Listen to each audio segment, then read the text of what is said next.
Hello, welcome back to my channel, Law Simplified by me.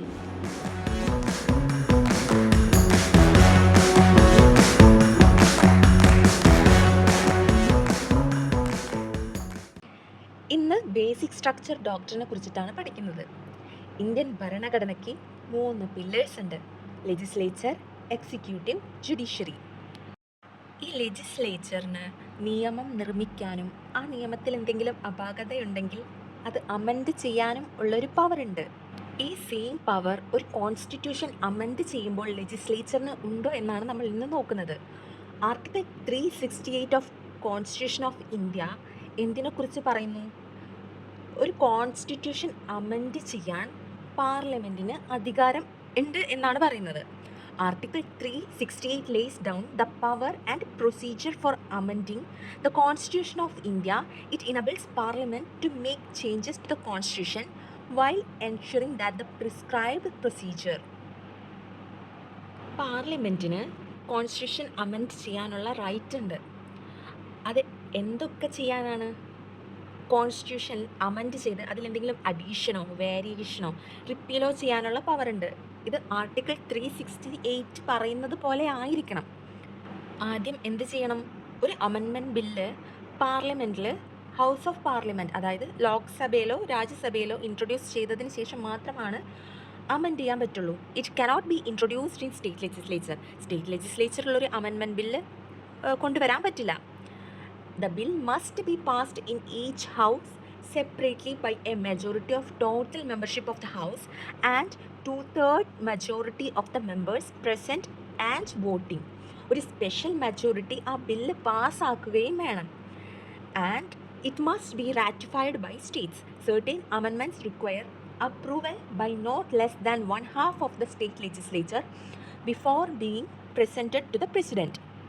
This applies to amendments affecting election of the president, union-state legislative relations, distribution of legislative powers, representation of states in parliament, judiciary, Article 368 itself. ഇങ്ങനെ state ratify ചെയ്തതിന് ശേഷമാണ് president അതിനൊരു assent കൊടുക്കുന്നത്. പ്രസിഡൻറ്റും കൂടെ സമ്മതിച്ചതിന് ശേഷം മാത്രമാണ് ഒരു കോൺസ്റ്റിറ്റ്യൂഷനിൽ amendment നടത്താൻ പറ്റുള്ളൂ. After being passed by parliament and ratified by states where necessary, the bill is presented to the president. The president must give assent. There is no power to withhold or return the bill. After assent the constitution stands amend. പാർലമെൻറ്റിന് constitution amend ചെയ്യാനുള്ള power ഉണ്ടെന്ന് article 368 വായിച്ചപ്പോൾ നമുക്ക് മനസ്സിലായി. But it cannot destroy or alter its basic structure. ഒരു constitution amend ചെയ്യാനുള്ള power ഉണ്ടെങ്കിലും അതിൻ്റെ ഒരു ബേസിക് സ്ട്രക്ചർ ഓൾട്ടർ ചെയ്യാനോ ഡിസ്ട്രോയ് ചെയ്യാനോ പാർലമെൻറ്റിന് റൈറ്റ് ഇല്ല. ഈ basic structure doctrine Kesavananda Bharati versus state of Kerala 1973 ഈ ഒരു കേസിലൂടെയാണ് ഇൻട്രൊഡ്യൂസ് ചെയ്തത്. This doctrine protects the identity of constitution while still allowing parliament to make amendments. Article 13 എന്ന് പറയുന്നത് ഫണ്ടമെൻ്റൽ റൈറ്റ്സിൻ്റെ ഗാർഡിയൻ ആയിട്ടാണ്. It ensures that no law can violate or take away the fundamental rights guaranteed in Part 3 of Constitution. If any law made by the government violates a fundamental right, that law is invalid to the extent of such violation. The main purpose and objective of Article 13 is to protect fundamental rights from being infringed by laws made by the state.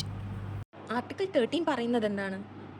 ഒരു fundamental right ഒരു പേഴ്സണിൽ നിന്ന് എടുത്തു കളയാൻ പറ്റില്ല. ഒരു law കാരണം ഒരു വ്യക്തിയുടെ ഫണ്ടമെൻ്റൽ റൈറ്റ്സ് വയലേറ്റ് ചെയ്യാൻ പറ്റില്ല എന്നാണ് പറയുന്നത്. എന്നാൽ ആർട്ടിക്കിൾ 368 പറയുന്നുണ്ട് പാർലമെൻറ്റിന് കോൺസ്റ്റിറ്റ്യൂഷൻ അമെൻഡ് ചെയ്യാനുള്ള ഒരു പവർ ഉണ്ടെന്ന്. Article 13 says that all law that are inconsistent with any of the fundamental rights shall be void to the extent of such inconsistency.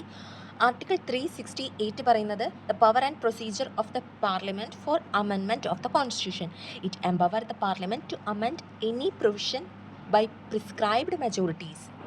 Next, we can look into the evolution of the basic structure doctrine. ഈ basic structure doctrine എന്ന് പറയുന്നത് ഒരു ഒറ്റ രാത്രി കൊണ്ട് evolve ചെയ്തുണ്ടാക്കിയ ഒരു doctrine അല്ല. It evolved through A series of constitutional amendments and supreme court judgements. The journey began with land reforms after India's independence. ഒരു ലാൻഡ് റിഫോം നടന്ന ആ സമയം തൊട്ടേ ഈ ബേസിക് സ്ട്രക്ചർ ഡോക്ട്രിൻ്റെ ആവശ്യം ഉയർന്നു വന്നിരുന്നു. ഫസ്റ്റ് 5-year പ്ലാൻ 1951, അതാണ് first stage. After independence the government of India introduced the first 5-year plan 1951 to 1956 to promote economic development and reduce poverty. One of its main objective was land reform. ആദ്യത്തെ പഞ്ചവത്സര പദ്ധതി അത് 1951 തൊട്ട് 1956 വരെയാണ്. ഇത് ഇന്ത്യയുടെ economic development മുന്നിൽ കണ്ട്, അതുപോലെ പോവർട്ടി കുറയ്ക്കാനും വേണ്ടിയിട്ടാണ് ഈ പഞ്ചവത്സര പദ്ധതി എയിം ചെയ്തത്. അതിൻ്റെ മെയിൻ ഒബ്ജക്റ്റീവ് എന്ന് പറയുന്നത് ലാൻഡ് റിഫോം ആയിരുന്നു. Need for land reforms. At that time a large amount of agricultural land was owned by zamindars. ആദ്യകാലങ്ങളിൽ ഈ അഗ്രികൾച്ചറൽ ലാൻഡ്സ് ഒക്കെ ലാൻഡ് ലോഡ്സിൻ്റെ കയ്യിലാണ് ഉണ്ടായിരുന്നത്, അതായത് സമീന്ദാർസിൻ്റെ കയ്യിൽ. While farmers who cultivated the land had very few rights. Land ലോഡ്സിനാണ് ആ അഗ്രികൾച്ചറൽ ലാൻഡിൻ്റെ ഓണർഷിപ്പെങ്കിലും അവിടെ പണിയെടുക്കുന്നത് ആരായിരിക്കും? ഫാമേഴ്സാണ്. അവർക്ക് യാതൊരുവിധ റൈറ്റും ആ ഭൂമിയിൽ ഉണ്ടാവില്ല. The government wanted to abolish the zamindari system, redistribute land to landless farmers, reduce economic inequality. However, there was a legal problem. Conflict with the right to property.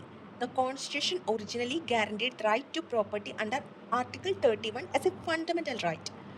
When the government took land from Zamindars, they argued our fundamental right to property has been violated.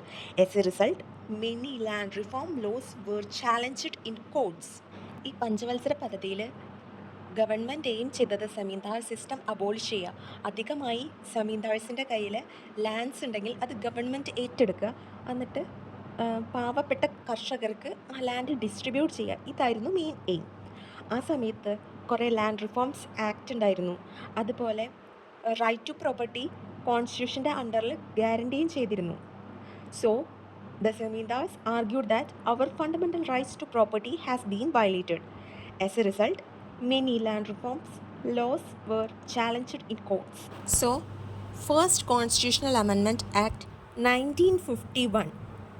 To protect land reform laws, Parliament passed the first Constitutional Amendment Act 1951. 1951 ഈ land reforms ലോസിനൊക്കെ protect ചെയ്യാൻ വേണ്ടി parliament first constitutional amendment act പാസ്സാക്കി. It introduced article 31A, protected laws relating to land reforms, acquisition of estates, abolition of zamindari. Article 31B protected certain laws from being declared invalid even if they violated fundamental rights. അതായത് 1951 ആദ്യത്തെ constitutional amendment നടത്തി. ഇതെന്തിനു വേണ്ടിയിട്ടാണ്? കുറേ land reforms loss ഉണ്ടായിരുന്നു, അതിനൊക്കെ protect ചെയ്യാൻ വേണ്ടിയിട്ട്. അങ്ങനെ ഈ അമെൻമെൻറ്റ് ആക്റ്റിൽ ആർട്ടിക്കിൾ 31A കോൺസ്റ്റിറ്റ്യൂഷനിൽ ഇംപ്ലിമെൻ്റ് ചെയ്തു. അതിലെന്താണ് പറയുന്നത്? Laws relating to land reforms, acquisition of estate, abolition of zamindari, ഇതിനൊക്കെ റിലേറ്റ് ചെയ്തിട്ടുള്ള ലോസ് ഒക്കെ പ്രൊട്ടക്റ്റ് ചെയ്യാം. അതേപോലെ ആർട്ടിക്കിൾ 31B പറഞ്ഞു certain laws being declared invalid even if they violated fundamental rights. ചില നിയമങ്ങൾ ഫണ്ടമെൻ്റൽ റൈറ്റ്സിനെ ഇൻവാലിഡ് ആക്കുന്നതാണെങ്കിലും അതിനെ പ്രൊട്ടക്റ്റ് ചെയ്യണമെന്ന് ആർട്ടിക്കിൾ 31D പറഞ്ഞു. ഈ ഫസ്റ്റ് അമെൻമെൻറ്റിൽ തന്നെ 9th സ്കെഡ്യൂളും ക്രിയേറ്റ് ചെയ്തിരുന്നു. ഇതിൻ്റെ പർപ്പസ് എന്താണ്?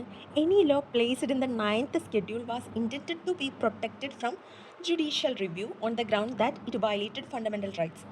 ഈ 9th സ്കെഡ്യൂളിൽ ഉൾപ്പെട്ടിട്ടുള്ള കാര്യങ്ങൾ ജുഡീഷ്യൽ റിവ്യൂവിൽ നിന്നും പ്രൊട്ടക്റ്റ് ചെയ്തിരുന്നു. അതായത് കോടതിക്ക് അത് റിവ്യൂ ചെയ്യാനുള്ള പവർ ഉണ്ടായിരുന്നില്ല. On the ground that it violated fundamental rights. Fundamental rights violate ചെയ്യുന്ന കാര്യമാണെങ്കിലും അത് ജുഡീഷ്യറിക്ക് റിവ്യൂ ചെയ്യാനുള്ള പവർ ഉണ്ടായിരുന്നില്ല. 9th സ്കെഡ്യൂളിൽ കുറച്ച് കാര്യങ്ങൾ ഉൾപ്പെടുത്തി ആ കാര്യങ്ങളിലൊക്കെ ജുഡീഷ്യൽ റിവ്യൂ നടത്താതിരിക്കാൻ വേണ്ടി കുറച്ച് പ്രൊട്ടക്ഷൻസ് കൊണ്ടുവന്നു. Initially 13 land reform laws were placed in the 9th schedule. ഈ 9th സ്കെഡ്യൂളിൽ എന്താണ് ഉണ്ടായിരുന്നത്? 13 ലാൻഡ് റിഫോംസ് ലോ ആയിരുന്നു. ഇതൊന്നും ജുഡീഷ്യറിക്ക് റിവ്യൂ ചെയ്യാൻ പറ്റില്ലായിരുന്നു. So this led to an important constitutional question. conflict between Article 13 and Article 368.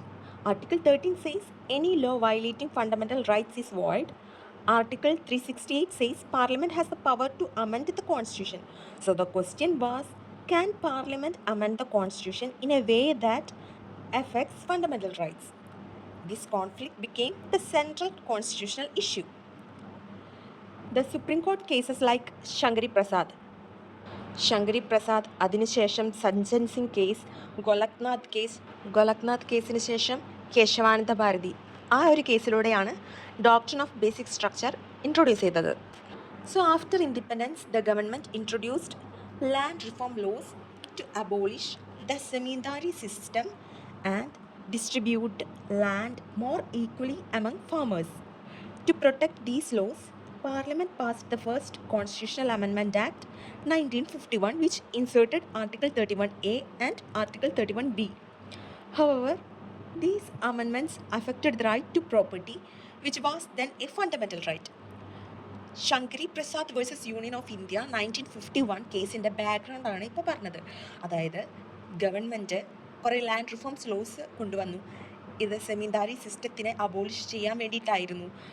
അങ്ങനെ ഈ സെമീന്ദാർസിൻ്റെ കയ്യിലുള്ള അധികമായിട്ടുള്ള ഭൂമി ഗവൺമെൻറ് പിടിച്ചടക്കി അതിന് ശേഷം തുല്യമായി ഫാർമേഴ്സിന് ഡിസ്ട്രിബ്യൂട്ട് ചെയ്യുകയാണ് ചെയ്തിരുന്നത്. സോ ജമീന്ദാർസ് ഈ ലോസിനൊക്കെ ചാലഞ്ച് ചെയ്ത് കോർട്ടിൽ ചെന്നപ്പോൾ പാർലമെൻറ്റ് എന്ത് ചെയ്തു?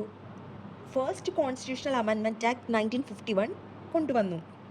ഈ first constitutional amendment act article 31A article 31B introduce ചെയ്തു. So the fact of the case is that the petitioner Shankari Prasad challenged the first Constitutional Amendment Act 1951. He argued that Article 31A and Article 31B violated the fundamental right to property. ആ സമയത്ത് fundamental right to property കോൺസ്റ്റിറ്റ്യൂഷനിൽ included ആയിരുന്നു. So ഈ article 31A article 31B fundamental റൈറ്റിനെ violate ചെയ്യുന്നതാണെന്നും പറഞ്ഞിട്ടാണ് Shankari Prasad first constitutional amendment കോർട്ടിൽ challenge ചെയ്തത്. According to article 13, the state cannot make any law that takes away or abridges fundamental right. നമ്മൾ ആദ്യം പറഞ്ഞിരുന്നു ആർട്ടിക്കിൾ 13 ഫണ്ടമെൻ്റൽ റൈറ്റിൻ്റെ ഒരു ഗാർഡിയനാണ്. Therefore, the constitutional amendment should be declared invalid.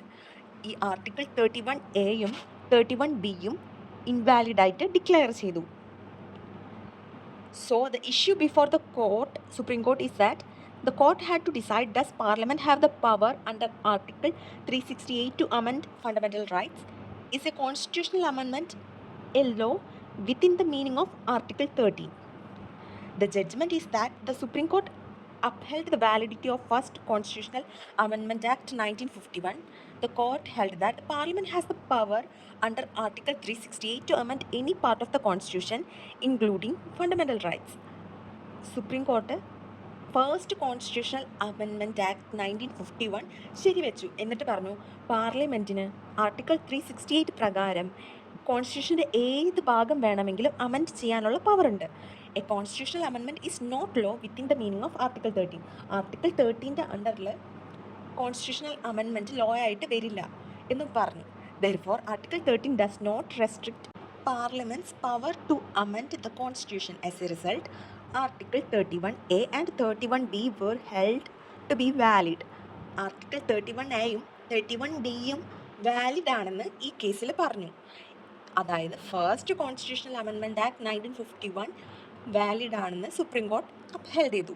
It was the first Supreme Court case dealing with the parliament's power to amend the Constitution.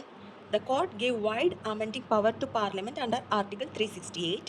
It established that constitutional amendments are different from ordinary laws for the purpose of Article 13. This decision was later reaffirmed in Sajjan Singh, overruled in Golaknath, and finally modified in Keshavananda Bharati. അടുത്തത് സജ്ജൻ സിംഗിൻ്റെ കേസാണ്. ആ കേസിൻ്റെ background നോക്കുകയാണെങ്കിൽ, after the Shankari Prasad judgment, parliament continued to implement land reforms to abolish the zamindari system and redistribute land. Shankari Prasad ജഡ്ജ്മെൻറ്റിന് ശേഷം parliament കൂടുതലായിട്ടും land reforms loss implement ചെയ്തു തുടങ്ങി. ഇത് സെമിന്താരി സിസ്റ്റം അബോളിഷ് ചെയ്യാനും ലാൻഡ്സ് ഈക്വലി റീഡിസ്ട്രിബ്യൂട്ട് ചെയ്യാനും വേണ്ടിയിട്ടായിരുന്നു. To protect these land reform laws from being challenged in courts, Parliament passed the 17th Constitutional Amendment Act 1964. ഇങ്ങനെ ലാൻഡ് റിഫോംസ് ആക്ട് പാസ് ചെയ്യുമ്പോൾ ഇതൊക്കെ കോടതിയിൽ ചാലഞ്ച് ചെയ്തിരുന്നു. So to protect these land reforms laws parliament എന്ത് ചെയ്തു? 17th constitutional amendment act 1964 17ാമത്തെ constitutional amendment act പാസ്സാക്കി.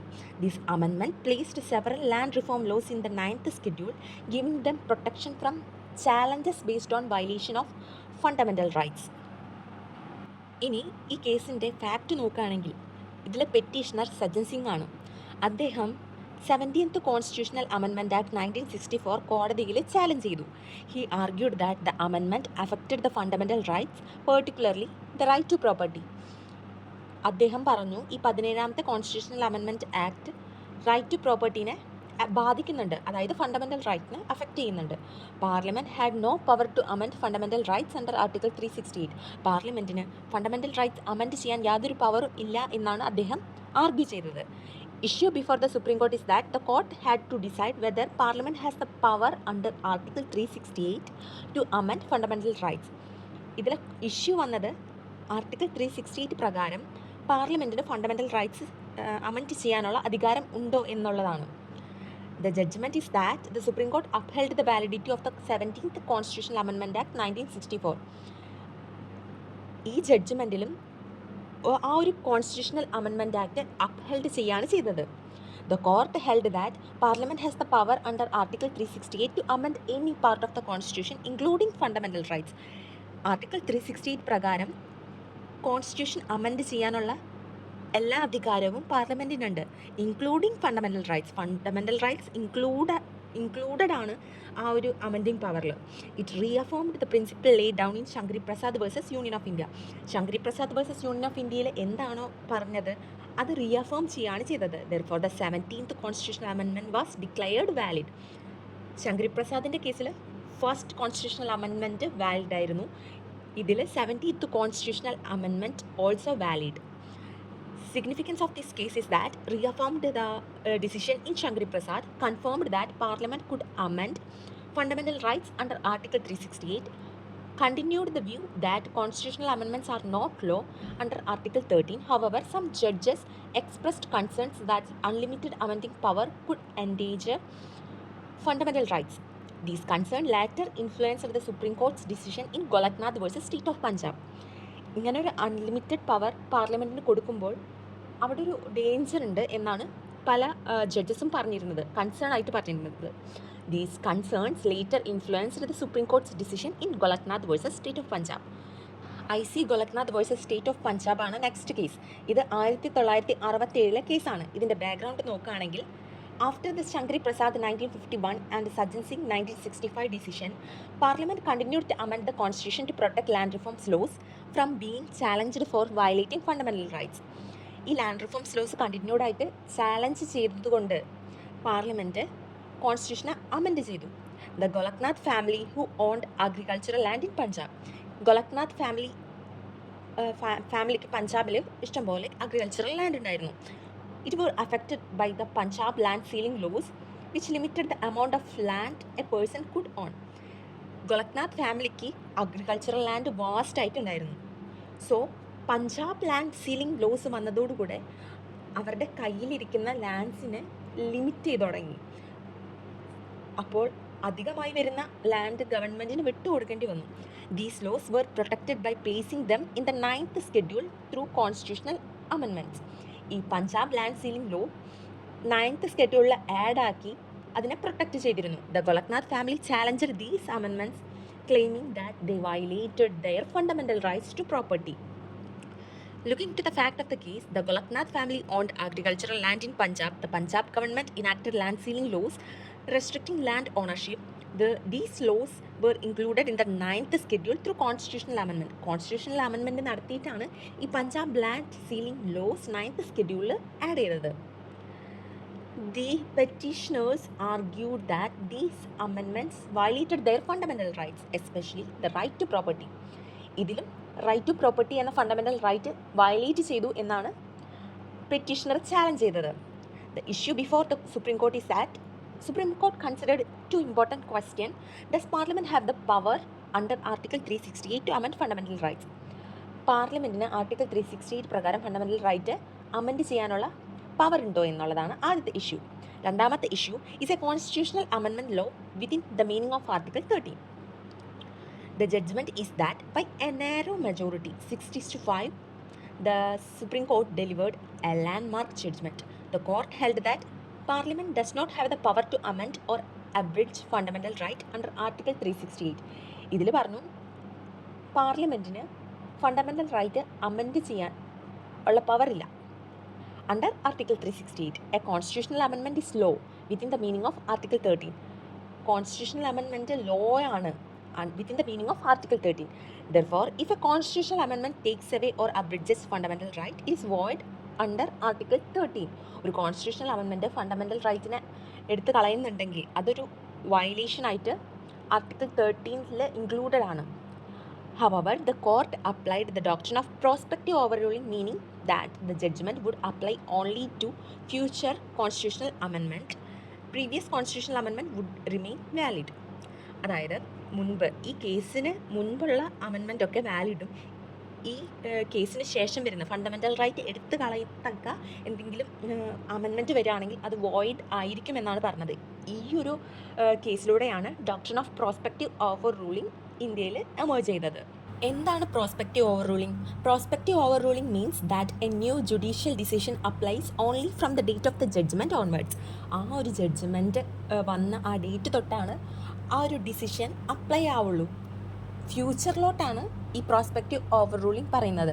It does not invalidate actions or amendments that were already completed before the judgment. ആ ജഡ്ജ്മെൻറ്റിന് മുമ്പായിട്ട് കംപ്ലീറ്റ് ചെയ്തിട്ടുള്ള അമെൻമെൻറ്റ്സോ ആക്ഷൻസോ invalidate ചെയ്യാൻ പാടില്ല എന്നാണ് പറയുന്നത്. For example, suppose the supreme Court changes the law today, amendments made before today remains valid. Any amendment made after today must follow the new legal rule. This approach helps maintain legal certainty and avoid unnecessary confusion. Significance of this case is that the Supreme Court overruled its earlier decision in Shankari Prasad and Sajjan Singh. Sajjan Singhil പറഞ്ഞ കാര്യം ശങ്കരി പ്രസാദിൽ പറഞ്ഞ കാര്യം ഈ ഒരു കേസിൻ്റെ ഡിസിഷനിലൂടെ overrule ചെയ്തു. It declared that fundamental rights cannot be amended by parliament. Fundamental rights ഒന്നും പാർലമെൻറ്റിന് അമെൻഡ് ചെയ്യാൻ അധികാരമില്ല. It held that the constitutional amendments are law under article 13. Constitutional അമെൻമെൻറ്റിലൂടെ വരുന്നതെല്ലാം നിയമങ്ങളാണ് under article 13. This decision led parliament to pass the 24th Constitutional Amendment Act 1971, restoring Parliament's power to amend the Constitution. The issue was finally settled in Keshavananda Bharati versus State of Kerala, where the Supreme Court held that the Parliament can amend the Constitution, including fundamental rights, but cannot alter or destroy its basic structure. Next, Kesavananda Bharati versus state of Kerala. ഇത് ഏറ്റവും important ആയിട്ടുള്ള ഒരു കേസാണ്. ഇതിൻ്റെ background നോക്കുകയാണെങ്കിൽ, after the Golaknath 1967 judgment, the supreme Court held that parliament could not amend fundamental right. To overcome this decision, Parliament passed 3 constitutional amendments: 24th Constitutional Amendment, 25th Constitutional Amendment, 29th Constitutional Amendment. 24th Constitutional Amendment 1971 restored Parliament's power to amend any part of the Constitution, including fundamental right. 25th Constitutional Amendment 1971 reduced the protection of the right to property and limited the scope of judicial review. 29th Constitutional Amendment 1972 placed certain Kerala land reforms laws in the 9th schedule to protect them from judicial challenge. These amendments led to another constitutional challenge. 24ാമത്തെ അമെൻമെൻറ്റിൽ എന്ത് പറഞ്ഞു? പാർലമെൻറ്റിന് കോൺസ്റ്റിറ്റ്യൂഷൻ്റെ എല്ലാ ഭാഗവും amend ചെയ്യാനുള്ള അധികാരമുണ്ട്, including fundamental right എന്നുള്ളത് 24th constitutional അമെൻമെൻറ്റിലൂടെ കോൺസ്റ്റിറ്റ്യൂഷനിൽ add ചെയ്തു. ഇനി 25th constitutional അമെൻമെൻറ്റിൽ reduced the protection of the right to property and limited the scope of judicial review. Right to property എന്ന ഫണ്ടമെൻ്റൽ റൈറ്റ്സിൻ്റെ പ്രൊട്ടക്ഷൻ കുറച്ചു. അതുപോലെ ജുഡീഷ്യൽ റിവ്യൂ, ആ ഒരു റൈറ്റ് ടു പ്രോപ്പർട്ടി ആയിട്ടുള്ള ഫണ്ടമെൻ്റൽ റൈറ്റിലോ ജുഡീഷ്യൽ റിവ്യൂ നാരോ ചെയ്തു. അതിനുശേഷം 29th കോൺസ്റ്റിറ്റ്യൂഷണൽ അമെൻമെൻറ്റിൽ Kerala land reforms laws 9th സ്കെഡ്യൂളിൽ ഇൻക്ലൂഡഡ് ആക്കി. So this lead to the Keshavananda Bharati versus State of Kerala case. Looking to the fact of the case, Keshavananda Bharati was the head of Shankaracharya of the Ednir Mut, a religious institution in Kerala. The Kerala Land Reforms Act imposed restriction on land ownership affecting the property owned by the Mut. Keshavananda Bharati filed a petition under Article 32 before the Supreme Court challenging the constitutional validity of 24th, 25th and 29th constitutional amendment. He argued that Parliament had exceeded its power to amend the constitution. Kesavananda Bharati എന്ന് പറയുന്നത് എഡ്മീർ മുട്ട് എന്ന് പറയുന്ന religious ഇൻസ്റ്റിറ്റ്യൂഷൻ്റെ ഹെഡായിരുന്നു. ഈ എഡ്മീർ മുട്ടിന് അധികം property ഉണ്ടായിരുന്നു. So Kerala land reforms act വന്നപ്പോൾ ലാൻഡ് ഓണർഷിപ്പിന് കുറച്ച് റെസ്ട്രിക്ഷൻ വന്നു. സോ കേശവാനന്ദ ഭാരതി ആർട്ടിക്കിൾ 32 പ്രകാരം സുപ്രീം കോർട്ടിൽ 24th, 25th, 29th കോൺസ്റ്റിറ്റ്യൂഷണൽ അമെൻമെൻറ്റിൻ്റെ വാലിഡിറ്റി ചാലഞ്ച് ചെയ്തു. He argued that parliament had exceeded its power to amend the constitution. Parliament അതിൻ്റെ അധികാരം മറികടന്നു, കൂടുതലായിട്ട് ചെയ്യുന്നു എന്നുള്ളതാണ് കേശവാനന്ദ ഭാരതി കോടതിയിൽ ചാലഞ്ച് ചെയ്തത്. Issue before the supreme court is that the court had to decide the following important question: is parliament's power to amend the constitution under article 368 unlimited? പാർലമെൻറ്റിൻ്റെ power ഈ ആർട്ടിക്കിൾ 368 പ്രകാരം കോൺസ്റ്റിറ്റ്യൂഷൻ അമെൻഡ് ചെയ്യാമെന്നുള്ളൊരു പവർ ഉണ്ടല്ലോ, അത് unlimited ആണോ എന്നുള്ളത് ആദ്യം വന്ന issue. രണ്ടാമത്തെ issue, can parliament amend fundamental right? Fundamental right പാർലമെൻറ്റിന് അമെൻഡ് ചെയ്യാൻ പറ്റുമോ? മൂന്നാമത്തെ issue, are there any implied or inherent limitation on parliament's amending power? നാലാമത്തെ issue, are the 24th, 25th, 29th constitutional amendments constitutionally valid? Fifth one, can Parliament alter or destroy the basic framework or identity of the Constitution through an amendment? The case was decided by the largest bench in the Indian judicial history, 13 judges. By a 7-6 majority, the Supreme Court delivered its historic judgment. The court held that Parliament has wide power under Article 368 to amend any provision of the Constitution, including fundamental rights. However, this power is not unlimited. പാർലമെൻറ്റിന് fundamental rights amend ചെയ്യാനുള്ള power ഉണ്ട്, പക്ഷേ അതൊരു unlimited power അല്ല. Parliament cannot alter, destroy or damage the basic structure or essential features of the constitution. പാർലമെൻറ്റിന് ആ ഒരു കോൺസ്റ്റിറ്റ്യൂഷൻ്റെ ബേസിക് സ്ട്രക്ചർ, അതായത് ഓൾട്ടർ ചെയ്യുമ്പോൾ ഡിസ്ട്രോയ് ചെയ്യാനോ ഡാമേജ് ചെയ്യാനോ പാടില്ല ആ കോൺസ്റ്റിറ്റ്യൂഷൻ്റെ basic structure. The 24th constitutional amendment was upheld. The 25th constitutional amendment was upheld partly. 24ാമത്തെ കോൺസ്റ്റിറ്റ്യൂഷണൽ അമെൻമെൻറ്റ് മുഴുവനായിട്ട് അപ്ഹെൽഡ് ചെയ്തു, പക്ഷേ 25ാമത്തെ കോൺസ്റ്റിറ്റ്യൂഷണൽ അമെൻമെൻറ്റ് പാർട്ട്ലി മാത്രം upheld ചെയ്തുള്ളൂ. But the court clarified that judicial review cannot be excluded. This judgment introduced the basic structure doctrine, which limits Parliament's amending power and protects the identity of the Constitution. Significant of this case is that it is regarded as the most important constitutional decision in India. It struck a balance between Parliament's power to amend the Constitution and the Supreme Court's role in protecting the Constitution. It overruled the view in Golaknath that Parliament could not amend the fundamental rights. It established the Parliament can amend fundamental right but cannot destroy the Constitution's basic structure. It remains the foundation for judicial review of constitutional amendments. എന്താണ് basic structure എന്ന് പറയുന്നത്? The basic structure refers to the essential feature or core principle of the Indian constitution that give it its identity. The Supreme Court in Keshavananda Bharati versus State of Kerala 1973 held that Parliament can amend the Constitution but it cannot alter, destroy or damage these essential features. അതിൽ first one ആണ് supremacy of the constitution. The constitution is the highest law of the country. കോൺസ്റ്റിറ്റ്യൂഷനാണ് ഒരു രാജ്യത്തിൻ്റെ ഏറ്റവും സുപ്രധാനമായ law എന്ന് പറയുന്നത്. Every authority including parliament, the executive and the judiciary must act according to the constitution. ഈ 3 പില്ലേഴ്സും കോൺസ്റ്റിറ്റ്യൂഷന് എഗെയിൻസ്റ്റ് ആയിട്ട് പ്രവർത്തിക്കാൻ പാടില്ല. For example, if parliament passes a law that violates the constitution, the supreme court can declare the law invalid. Parliament constitution violate ചെയ്യുന്ന രീതിയിൽ ഒരു law ഉണ്ടാക്കി കഴിഞ്ഞിട്ടുണ്ടെങ്കിൽ സുപ്രീം കോടതിക്ക് ആ ഒരു നിയമം ഇൻവാലിഡ് ആക്കാൻ പറ്റും. No person or institution is above the constitution. കോൺസ്റ്റിറ്റ്യൂഷൻ്റെ മേലെ ഒരു വ്യക്തിയും ഇൻസ്റ്റിറ്റ്യൂഷനും ഇല്ല എന്നാണ് പറയുന്നത്. രണ്ടാമത് secularism. India is a secular country. The state does not have an official religion and treats all religions equally. India ഒരു സെക്യുലർ രാജ്യമാണ്. അതായത് ഇന്ത്യയുടേതായൊരു ഒഫീഷ്യൽ മതം ഇല്ല. അതുപോലെ എല്ലാ മതത്തെയും തുല്യമായാണ് ട്രീറ്റ് ചെയ്യുന്നത്. Every one has the freedom for follow any religion. ഏത് റിലീജിയൻ വേണമെങ്കിലും ഇന്ത്യയിലുള്ള എല്ലാവർക്കും ഫോളോ ചെയ്യാം. ഏത് റിലീജിയൻ പ്രാക്ടീസ് ചെയ്യാം. ഇനി ഏത് മതത്തിലോട്ട് വേണമെങ്കിലും ചേഞ്ച് ചെയ്യാം. Not follow any religion. ഒരു മതം വേണ്ടെങ്കിൽ അത് ഫോളോ ചെയ്യേണ്ട ആവശ്യവുമില്ല. For example, the government cannot favour one religion over another religion. ഗവൺമെൻറ്റിന് ഒരു റിലീജിയൻ ഫേവർ ചെയ്തുകൊണ്ട് സംസാരിക്കാൻ പറ്റില്ല എന്നാണ് പറയുന്നത്. Equal respect for all religion, ഇതാണ് കീ പോയിന്റ്. ഇനി മൂന്നാമത് പറയുന്നത് ഡെമോക്രസി ആൻഡ് റിപ്പബ്ലിക്. ഡെമോക്രസി എന്താണ്? Democracy means the people govern the country through elected representatives. Citizens elect their representatives through free and fair election. Republic means that the head of the state, that is president, is elected directly or indirectly and not a hereditary monarch. Democracy എന്ന് പറയുന്നത് ജനാധിപത്യമാണ്.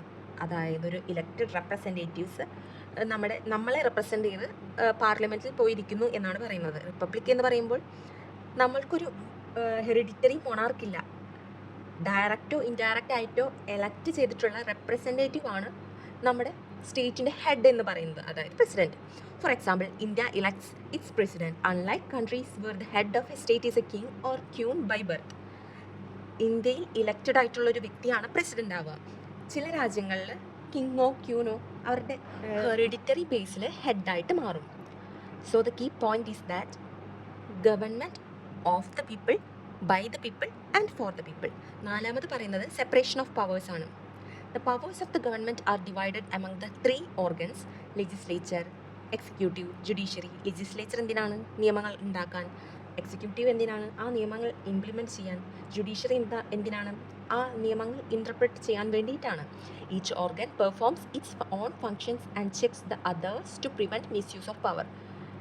For example, if Parliament passes on constitutional law, the judiciary can strike it down. No single organ should have unlimited power. ഈ 3 ഓർഗനിലും unlimited power ഇല്ല. Next point is federalism.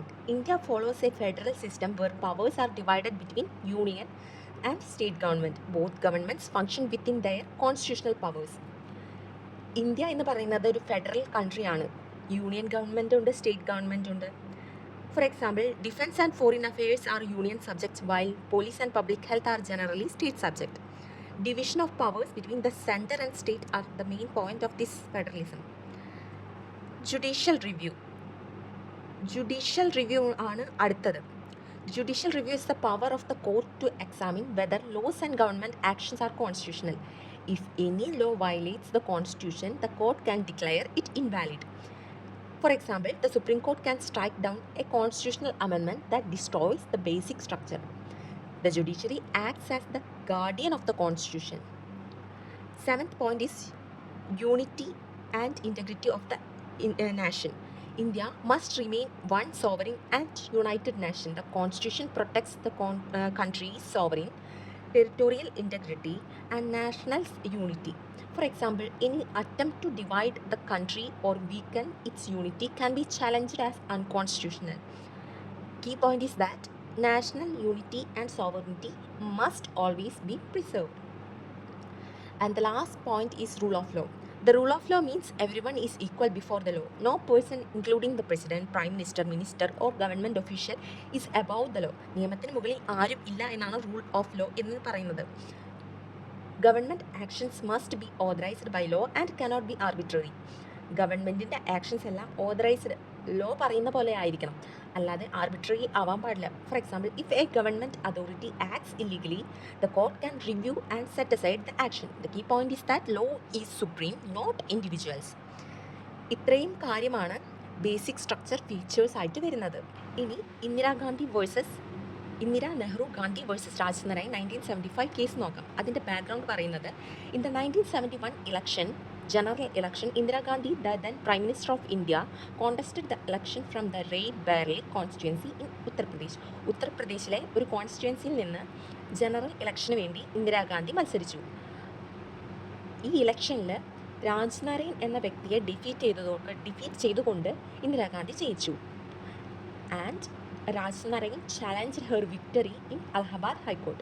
The fact of the case is that Rajnarayan alleged that Indira Gandhi had committed corrupt electoral practices under the Representation of the People Act 1951. He claimed that she used government officials for her election campaign. Election campaign government ഒഫീഷ്യൽസിനെ use ചെയ്തു. അതുപോലെ government മെഷീനറിയും state റിസോഴ്സസും election influence ചെയ്യാൻ വേണ്ടിയിട്ട് misuse ചെയ്തു. ഇത് രണ്ടാണ് രാജ്നാരായൺ ക്ലെയിം ചെയ്തത്. In 1975, the Allahabad High Court found Indira Gandhi guilty of certain corrupt practices, declared her election void, disqualified her from holding public offices for 6 years. Indira Gandhi corruption ചെയ്തിട്ടുണ്ട് എന്ന് അലഹബാദ് ഹൈക്കോടതി കണ്ടെത്തുകയും ആ ഒരു വ്യക്തി മത്സരിച്ച ഇലക്ഷൻ വോയിഡ് ആക്കുകയും അതുപോലെ 6 വർഷത്തിന് പബ്ലിക് ഓഫീസസ് ഒന്നും ഹോൾഡ് ചെയ്യാൻ പറ്റില്ല എന്ന് ഡിസ്ക്വാളിഫൈ ചെയ്യുകയും ചെയ്തു.